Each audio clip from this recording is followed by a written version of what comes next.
मोहब्बत में गिरफ्तार दो लड़कियां शादी के लिए नौजवान के घर पहुंच गईं। नौजवान ने लड़कियों की जिद से तंग आकर बैक वक्त दोनों से 9-9 लाख हक महर के एवज निकाह कर लिया।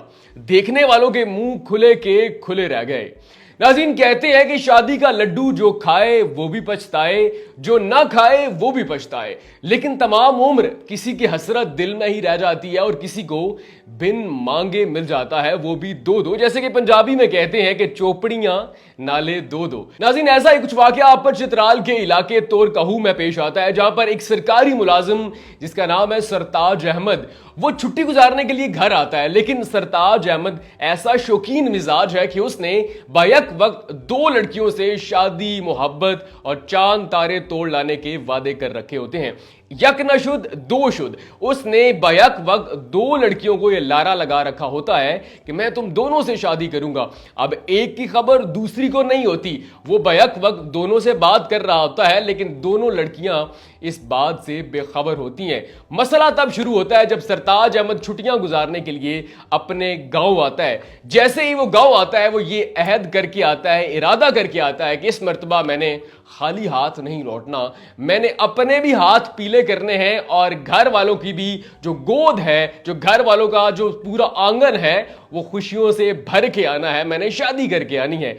एक लड़की जिसको उसने लारा लगा रखा होता है, उसको वो शादी की गर्ज से अपने घर लेकर आता है, लेकिन वो एक और सीन देकर हैरान परेशान होता है। जब वो एक लड़की को अपने घर शादी की गर्ज से लेकर आता है, वहां पर दूसरी लड़की जिससे उसने शादी के वादे कर रखे होते हैं, कस्में खा रखी होती है, चांद तारे तोड़ लाने की बातें कर रखी होती है, वो खुद ही सरताज अहमद के घर मौजूद होती है। वहां पर मामला बड़ा अजीबो गरीब हो जाता है। अब घर वाले सरताज अहमद की शक्ल देख रहे हैं।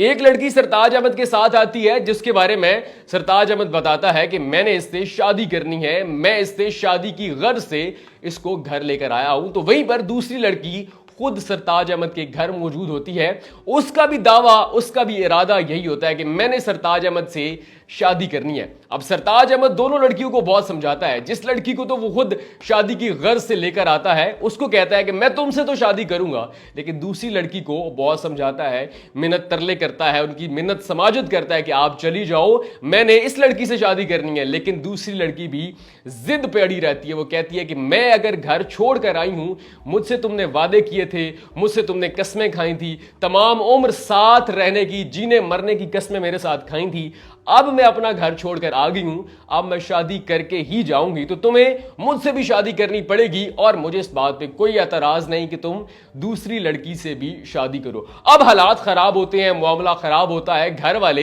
इलाका के जो उमायदीन हैं, बड़े बड़े जो सरकर्दा रहनुमा है, उनको बुलाते हैं, उनसे मुशावरत की जाती है। फिर एक मौलवी साहब को बुलाया जाता है, वो जो काजी साहब है, उनके सामने ये मसला रखा जाता है। उनसे पूछा जाता है कि क्या बैक वक्त एक लड़का दोनों लड़कियों से निकाह कर सकता है? तो काजी साहब कहते हैं कि पहले सरताज अहमद का निकाह एक लड़की से होगा, फिर दूसरी लड़की से निकाह होगा। तो फिर मामला यहां पे खत्म होता है, मामला हल होता है। पहले सरताज अहमद का निकाह एक लड़की से 9 लाख हक महर के एवज होता है, उसके बाद दूसरी लड़की से 9 लाख हक महर के एवज दूसरी लड़की से भी सरताज अहमद का निकाह हो जाता है। यूं सरताज अहमद जो कि छुट्टी गुजारने के इरादे से घर आता है, बैक वक्त अपनी वालदा को 2 अदद बहू देकर वापस चला जाता है और इलाके वाले हैरान परेशान है। लेकिन वो कहते हैं ना कि जब मियां बीवी राजी तो क्या करेगा काजी। लेकिन जब इस वाकये को लोग देख रहे हैं, इस पे खबर बना रहे हैं, इसको डिस्कस किया जा रहा है, तंज तनकीद तारीफ कर रहे हैं, लोग कहते हैं कि कैसी किस्मत पाई है, हमारी उम्रें जो हैं वो 40 साल के लगभग हो गई, बालों में चांदी उतर आई, अब तक शादी तो दूर, रिश्ता क्या, मंगनी नहीं हुई, अम्मा ने सोचा तक नहीं कि बेटे हमारे भी बूढ़े हो रहे हैं। लेकिन कहां कैसी किस्मत पाई सरताज अहमद ने कि बैक वक्त दो लड़कियों से शादी कर ली और दोनों लड़कियां खुद इसके साथ चलकर इसके घर तक पहुंच आई, जहां पर लोग तारीफ कर रहे हैं, जहां पर लोग डिस्कस कर रहे हैं, जहां पर लोग इसको ब्रेकिंग न्यूज बना रहे हैं। वहीं पर बहुत सारे सवालात भी उठते हैं। सवालात उठते हैं खानदानी तरबियत पे, सवालात उठते हैं खानदानी निजाम पे कि ये कैसा बचकाना फैसला है। आप बात करो फोन पे, आप बात करो सोशल मीडिया पे, आप बात करो मैसेजेस पे, आप मिल रहे हो, लेकिन वो होता है वक्ती तौर पे, वो है चंद मिनट चंद घंटों की बात। लेकिन शादी चंद मिनटों, चंद घंटों, चंद दिनों, चंद महीनों का फैसला नहीं, ये तमाम उम्र का फैसला है। तो ये कैसा बचकाना फैसला है कि एक लड़की को सरताज अहमद खुद अपने घर लेकर आता है, दूसरी लड़की ऑलरेडी मौजूद है, और मुबैना तौर पर अभी तक ये इतलात भी सामने नहीं आई कि इन दोनों लड़कियों के जो वालिदैन हैं, घर वाले हैं, खानदान वाले, क्या वो भी इस निकाह में मौजूद थे या फिर नहीं। क्योंकि अभी तक जो वायरल न्यूज आ रही हैं, वीडियोस आ रही हैं, उसमें यही बताया जा रहा है कि एक शख्स एक लड़की को खुद लेकर आया, दूसरी लड़की खुद उसके घर पहुंच गई। इलाका माहिदीन ने मुशावरत से दोनों का निकाह बैक वक्त सरताज अहमद से 9-9 लाख हक महर के इवज कर दिया। लेकिन लड़कियों के वालिदैन और खानदान के बारे में अभी तक कोई मालूमात नहीं मिली। तो यहां पर बहुत सारे लोग सवालात उठा रहे हैं कि ये कैसा बचगाना फैसला है जिसमें दोनों लड़कियों ने बैक वक्त एक लड़के से शादी करने का फैसला कर लिया, और लड़के ने भी कबूल कर लिया, इलाका माहिदीन ने भी कबूल कर लिया, और फिर निकाह भी हो गया। तो ये कोई चंद दिन का, चंद मिनट का, चंद घंटों का फैसला नहीं है। तमाम उम्र कैसे गुजरे। कहा जाता है कि जो लोग जल्दबाजी में फैसला करते हैं उन्हें खुदा न खास्ता बहुत जल्द पछताना भी पड़ता है।